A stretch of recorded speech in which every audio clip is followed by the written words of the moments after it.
All righty, welcome to today's webinar. We've been going around Australia doing each separate location, and today we have an area that is probably sometimes forgotten, or it feels like it's forgotten from my end of the town. So welcome to Kirsty from the Leasing Lane. Thank you for joining us. You're welcome. It's good to see you. It's school holidays for both of us, so we've just both got our fingers crossed that we don't hear anything in the background. So bear with us if we do. But Kirsty, let's just get straight in a little bit. If you can maybe share where you are located, in Darwin, and then go into a little bit about sort of the investor market, whether it's, you're seeing people or not seeing people from interstate. Oh, absolutely. So we're really quite small in Darwin. There'll be two prominent areas, which would be Palmerston or Darwin as such. Pretty much every agent in Darwin will do both areas because they're a 15-minute drive from each other. So pretty much I'm in the Palmerston region. A lot of my portfolio is based out here, but I do have a lot in the Darwin region too. Actually, we're going through like a really crazy time. It's something that's never really since I've been here for 14 years now. We've never had investors like this before. So this is sort of the first time we've experienced the wave. I think we're probably 6 months in, or maybe even a little bit longer actually. But we've had a lot of investors, and a lot of them are Sydney, Melbourne based, a few from Perth, but mostly I would say Sydney. So if you've had that sort of wave in the last 6, maybe 9 months, previous to that, what did the investor market look like? Was it local investors or? Yeah. A lot of the investor or the regular, I guess, clients we would experience here would be people that are just upsizing or downsizing. They've fallen into investing by accident, holding on to it for a few more years. It's not really a game plan or their goal to have an investment. It just was a happy accident. So majority of my clients before the last few months were just mum and dad moving on. Okay. And then those clients, are they still holding on, or have they thought that they might sell? Definitely, we've got some that are still holding on, just because in Darwin we've got a few things in the works, like our gas plant, and some, I guess, new grants. So people are holding on just a little bit. But I do know the ones that were sort of thinking, oh, this is not really what I want long term, they are selling them now, and they're selling so fast. So a lot of them are sort of getting rid of their dead weight that they didn't want, and investors are picking them up really quickly. Yeah. And what are investors currently looking for? Are they prioritizing block size, type of home? Like, what does the majority of the interstate investors look like? They're mostly looking for minimum 3 bedrooms. They are after a bigger land size, so it has to be over the 450 square meters, mostly, and something without a body corporate. Really, we haven't, and there are some that are into the units, the apartments, but majority, I would say probably 60 to 70% want the ground level home that's self-sufficient, no extra fees attached. A lot of them, they're sort of in the price range at the moment between the 5 to maybe 600,000. Yeah. Which is rare now because they're all sold, so we don't have many under that range. Yeah. And so now you mentioned a minimum 450 square meters. That's quite interesting, because I guess in the Perth market and some of the other locations, when they started coming to Perth, they were looking for a minimum of more 700 square meters. So in your market, do you guys have big blocks, or is 450 considered a pretty good size block? No, we have a couple of suburbs that will have the smaller blocks, and there are newer suburbs that have sort of been divided. So things like Zuccoli and Muirhead, they have smaller block sizes. So when they're purchasing in those areas, that's their minimum.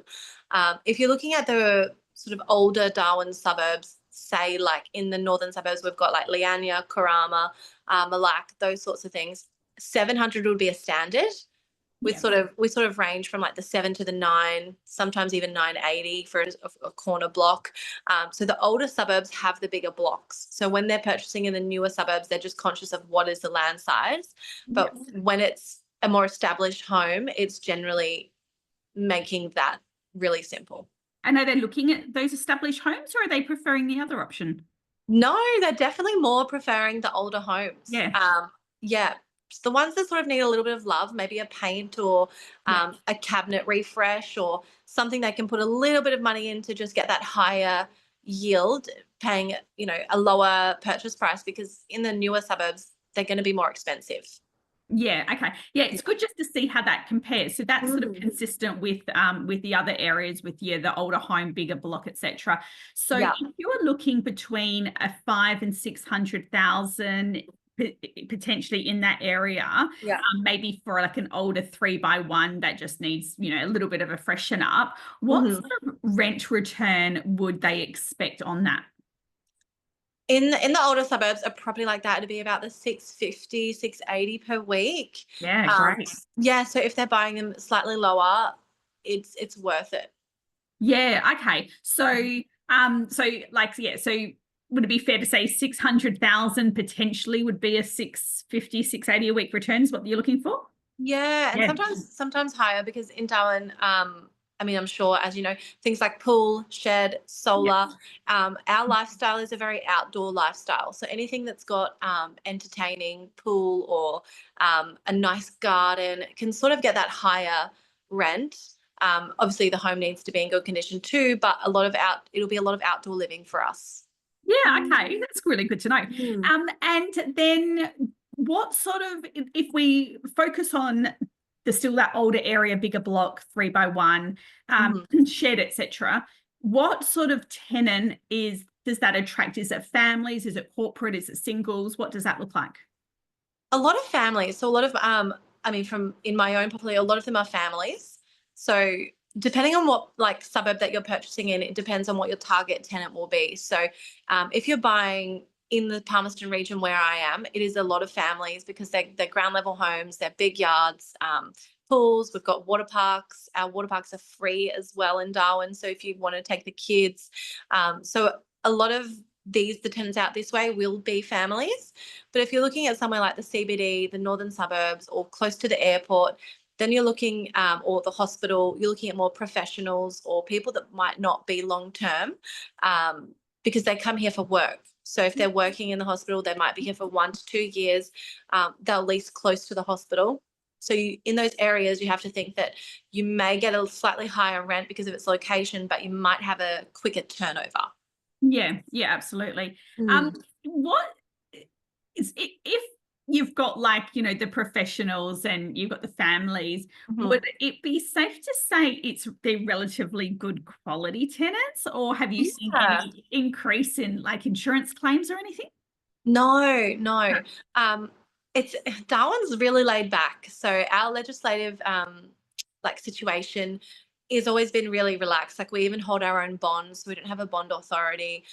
We control a lot of it. It is a few changes. There's a few changes like recently or upcoming, which will, I think, change things a little. But for us, most of the time, as long as we're following, the correct procedure, and it's not really resulting in that. I mean, for myself, I've been to NTCAT once in 2 years. Yeah. So it's not as frequent. It also comes down to what your manager is doing, if they're doing what they need to do on time, which will make a big difference. But not a lot. I mean, most of the people that come here are either here because they love the lifestyle, or they're here for a work contract. Yeah, okay. I've got a couple of property managers in the watching this, and I'm sure that they're feeling very jealous right now of their laid back, legislation potentially. So that actually is a good leeway into what I just wanted to talk about now, was with your legislation. That's also very interesting in terms of some eastern state areas where eastern state of states. So what am I trying to say? Where, there's been a lot of changes that has put a bit of pressure on property managers. WA not too bad. Darwin sounds like it's pretty good. So those changes that are coming up, are there any there that you think might be a concern for investors at the moment? No, not particularly. anything so at the moment it's really relaxed. So any like additions that we're having, some of them could be a little bit different, like switchboard upgrades and smoke alarms, things like that. We've got pretty loose legislation at the moment. So by the time it's firmed up, it may be a little bit different, but I don't think it'll have a huge overall impact on an investor. The only probably major one, well, major recently that we've had is our lease break scenario. So it used to be that we would on charge the rent until we find a new tenant or occupant. We can't do that now. So we have a 2 to 4 week compensation range depending at what stage they are in their lease. Then they're sort of obligation free after that. So if you are an investor, it's just something to think about, that potentially you might have a few weeks without that income while it's getting relet. Yeah, so that's something similar to, I think it's New South Wales, where it's like that. In WA, we still have the break leases where you pay rent up until the property's leased. So that's different. And what the question I posed last week with the New South Wales is, does that change then your opinion on the importance of a fixed term lease versus periodic? Is there any need to have a fixed term lease if that's the case? There isn't, and a lot of property managers were quite like disgruntled when this first happened, just because it sort of feels like it's not really worth even having one. Personally, I think I'm just a creature of habit. I like to just keep them locked in. Unless you are somebody who is unsure of your own situation. So a tenant can obviously give us notice at any time, but as a landlord, we can't do that. So unless you're thinking you might want to sell or vacate them, then I would just keep renewing it and keeping it nice and tidy and in place. If you're someone who's thinking, oh, I don't really know what I'm doing in 6 months, keep it as periodical so you have those options. Yeah, and it sounds like, now that I think about it, it's probably also the protection for the tenant. If they've got themselves locked in, then they feel better. Protected. They feel better that nothing's going to change. So it's probably, if for them that they would probably push for it. It's the security, because for them, and especially recently, I've got a lot of tenants that will say, is this person a long-term investor? I've just moved 3 times. The landlord keeps selling. I don't want to sell. Like, I don't want to be moving again. So for people like that, if they lock in a 1 to 2 year lease, they're happy, they're content, they want to be long-term. So a lot of people do prefer just having it fixed. Yeah. And what rent increase legislation do you have? Is it annually, 6 monthly? Any restrictions with rent increases? It has to be a minimum of 6 months between each increase. And we need to give 30 days notice. So generally at the expiry of the lease, the property manager would ask about 90 days out, what do you want to do? So that we either have 60 days notice to vacate or 30 days notice for an increase. So it's really not that bad. And once you're at that 90-day mark, you make a choice and it slides in really nicely. So I personally only do them annually or when the lease is expiring. We can have an increase during a tenancy, but it has to be clearly written in the lease. So there's a section there that will say, what will the percentage or the amount be? And so you can do it mid-tenancy, but I'd prefer not to normally. I keep it the same. Yeah, no, that's exactly the way we used to do that in WA as well, where you could do it 6 monthly, but I never liked writing it into a lease because of that reason. You had to sort of put all those specifics in. And then we used to do it annually or as per the lease renewal just for good practice. So when we had the change that came in, which was for changing it to annual increases, not 6 monthly, I think it was a big drama because that sort of was best practice anyway. And I felt like it was fair and reasonable. So you might find that that's the next change that you guys experience. Which I don't think is a bad thing. I mean, I look at it from a tenant perspective, and if I were a tenant, I would think, okay, I've budgeted for $500 a week for X amount of time. If it jumps to $550 mid-tenancy, it's a little bit confusing. They feel like they're not really getting a good deal here. And I just feel like it's not as smooth. So people would like to know, I just like it to be very clear, very simple, and everyone is on the same page. Exactly. Can you tell us about what your home opens for tenants are looking like? So we know that there's a big influx of investors. So does Yeah. that mean what I would actually love to know is in each location or suburb, Mhm. is there many choices for the tenants? And then, and then what do your home opens look like in terms of numbers? Yeah, there definitely is. So it really depends. Like for example, over Christmas, I had, I think, 5 or 6 properties settling in the same street or same suburb, 1 or 2 streets away, all at the same time. And so that was a really difficult time. Firstly, it was Christmas. They're all settling all at the one time. Then they're all the same price point. So that was a real struggle. But apart from that scenario at that time, I haven't had trouble leasing anything really since. So for example, like when we do home opens, I did one a couple of nights ago and I had 7 people come. And from that, I got 5 applications and it's leased. They've moved in today. Like it is a relatively smooth process for us, but definitely there is some stress from tenants.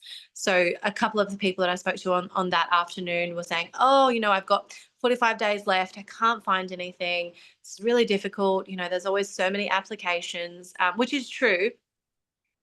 So it's stressful from a tenant point of view, but definitely we have enough people, we have enough homes. It's just being about being efficient, making them match up with what they suit or what they are after.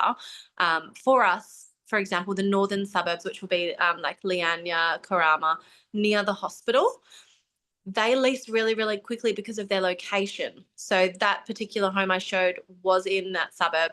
And this family, they had to be in that suburb for schooling. So for them, it's a bit limited because they need to be there, but there's not enough rentals at the moment. Yeah, okay. Why do you think investors have now chosen Darwin? Is there anything specific that you can share about the area that you think is attracting them? It's really random. I don't know where it came from. I spoke to a few friends because I used to be working in Perth, so I do know that they had a really big frenzy and everything happening there. And then it sort of the attention came to Darwin. I don't exactly know where it came from. I know there were a few media posts about rentals and things, and it just sort of went a buzz, and it's been really, really different for us. Um, I don't know where it came from, but there's a lot of forums talking about it. A lot of clients. Some of my clients are even up to like maybe like their 5th or 6th, and they've only been here for a few months. And I'm like, oh my God, like we've not had this sort of activity before. Yeah, because that's what's happened is the investors have gone, they went to Queensland and they went to WA, then they went to Adelaide, and they're sort of working around. So they would be on about their 5th property, I would imagine, by the time they Yeah, do. yeah, And it's interesting you mentioned sort of the forums and the media, because I've always had this little inkling when I've ever wondered why investors have flocked. Some of these forums have big mass followings, so it yeah. does make me wonder whether someone can post, and I'm not suggesting that they're posting irrationally or anything like that, but just based on their own thoughts and opinions of an area. And if that is the reason why you're getting those mass followings, because if you think about it, if you had 50,000 people on a Facebook page and, you said, hey, this area is a good area to buy in, or maybe this is the next place to buy in, there would maybe be even 5% of people. Imagine that, 5% of Yeah. people coming in and going, oh, we must buy here, we must buy here. It's It's really, yeah, it is. And when someone has a success story and they share it, people think like, I'd like to have that as well. And Darwin, I do really feel is kind of like the land of opportunity. Like there's a lot of work. We have a lot of land. It's a lifestyle. So I think once people realize, oh, it's actually kind of cool, we've had a little bit of traction. Yeah, well, it's sort of the last on the list except for Tasmania. Yeah. So it's interesting to see if Tasmania goes next. Maybe we should all buy Tasmania, because that's the only Yes. one that's been missed so far. And you and I have been to Tasmania. That's where we Yeah, met in person, and Tasmania is beautiful, it is. and probably has some good prices there as well. So I find that, really, really interesting. So thank you for sharing all that on the ground stuff, because again, like I say, in every webinar, you can read stuff in the media and you can then speak to someone or hear from someone who is local on the ground, and it just makes such a big difference. So I think for me, like, big takeaways are that there's two sort of main areas, that, and you know, most property managers work in sort of both areas. The second is you could probably, and correct me if I've got any of this wrong, No. you've got two options. So you've got like that classic bigger block, older home, be prepared for a lick of paint on that one, or you could go for something a bit more newer, around the 450 square meter block. One attracts more of a professional couple, maybe more transient, so a little bit more of a changeover, but the other one will have more local, maybe families, and a bit more long term there. You can invest for around 500 to 600,000 and get a potentially a 650, maybe more per week return on it, which is that's exactly what Perth looked like in the very early days. So, you know, I then bring that back down to sort of what we've seen in terms of that roller coaster, or that cycle. It wasn't actually a roller coaster, it's only gone up one way so far, but it's how that's, you know, translates into your market. So if you're experiencing maybe 9 months of this, do you have any thoughts of how much longer it's going to go for? I don't know, because I wonder, like, what else could we buy? We're so small. Yeah. So definitely, like, when you look on realestate.com, there aren't many properties now priced under sort of, you won't get anything under like the 580 at the moment. Everything's been purchased. But in saying that, things change every day. So I mean, I personally don't know how much longer it will last, but I'm like, it's been crazy. So I'm wondering, what properties do we have left? Yeah, exactly. That's I mean, I know it's smaller, but yeah, I don't know. Properties still always come up. Or maybe what happens, They do. Do you know what else will happen? Is maybe granny flats will start. A lot of, actually, now that you say it, I've had a couple of landlords or purchasers that are soon to be landlords of mine asking about dual occupancy. Can they rent out the granny flat separately? To be honest, it's not something I normally would have done previously to this. I would say rent the whole property, granny flat included. Then it would sort of be like a multi-generational family who want nan and pop out the back, and but now they want them completely separate. So yeah, it's a really interesting one. I've had a client that's purchased on a bigger block with the intention solely to add a granny flat so he can rent them both out. Luckily, there's 2 driveways, so I think that will work for him nicely. But I think it doesn't always work out the way someone's expecting in their head. If they're thinking, oh, great, there's a granny flat, you have to think about, is it separately metered? Do they have different entry points? Me personally, I would not live in a home where there's a granny flat with someone I don't know. So then it narrows your tenant selection as well. So you just have to think about all of those things before thinking, oh, great, 2 rents. It may not be. Yeah, I agree. Not every property's, you know, suitable for it, just from a privacy point of view. And my last question for you is, are you seeing any investors make any mistakes prior to buying? Have there been any sort of things that that they should have maybe kept in mind? I wouldn't say mistakes, but I think as well, a big thing that I try to educate my clients on is maintaining the home. So they're buying ones that maybe are a little bit run down, maybe need a little bit of love, and some of them are great. They're getting all the work done. They're really happy to maintain it, and they're leasing quite well. But then I do have others that are more budget focused, that are more worried about the bottom line and do the bare minimum to get it rented. I think that sort of can sometimes backfire on you. I do strongly believe in maintaining it as best you can, because that will also, change its rentability, the type of tenant that you'll have in there, keeping it obviously in good condition. It's a good tax deduction. So I just try to make sure that people are understanding that if you want the top dollar, you have to keep it in a top dollar condition. Because when you think about it as yourself, are you going to rent a home with a rundown kitchen, everything's falling off and the cupboards are all broken? You're not going to want to stay there and make it a long term for you.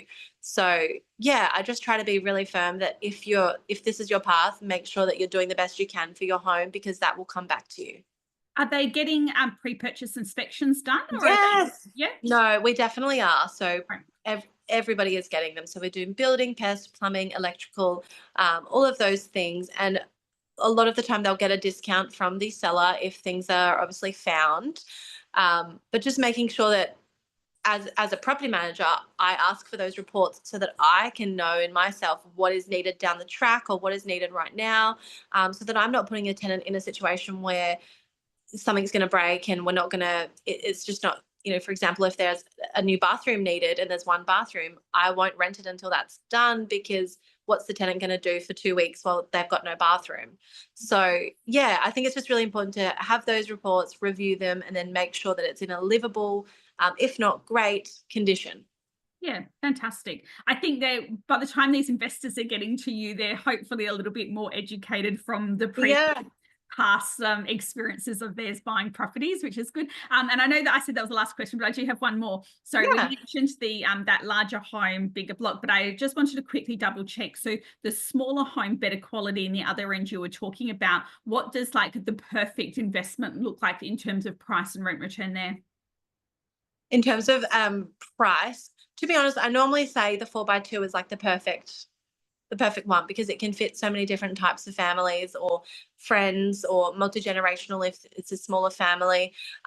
Personally, I would stick with that, and I would stick with a budget between 6 to 650, because Yeah. I feel like that's where you're getting the quality. A bigger block size for sure, because I do think land is important, especially with our lifestyle that we have. And to be honest, if it's a 4x2 in a relatively nice suburb, you can easily, like, I've just leased one about 760, 800. So it's still a So good return. yeah, so by the time, and it's just making those smart choices. I purchased my own property. It's a 3x2, for 440, and I rent that out for 700. So good. So it's just making sure that you're buying something that's quality, and then you're presenting it quality. Like, for example, getting the professional photos, or the floor plan. So because what you're putting out is what you're going to get back. Yeah, yeah, excellent. Oh, well, you're going to do well with that one. Good job getting in. Yeah. That was wonderful. Thank you so much. I haven't seen a lot on Darwin, so that was just a really good insight. And I know if I was going to, invest there, I would feel a little bit more comfortable sort of having that extra information. So Yeah. I'll share this on the YouTube as usual. And then if anyone's got any questions, just reach out to Kirsty, and she'll be very, very happy to help you. So I appreciate your time. It was great insight, and yeah, hopefully it's a good market for another 6 months, not only for investors but for yourself as well. So thank you Yeah. for your time, and I'll speak to you soon. That's okay. Thank you.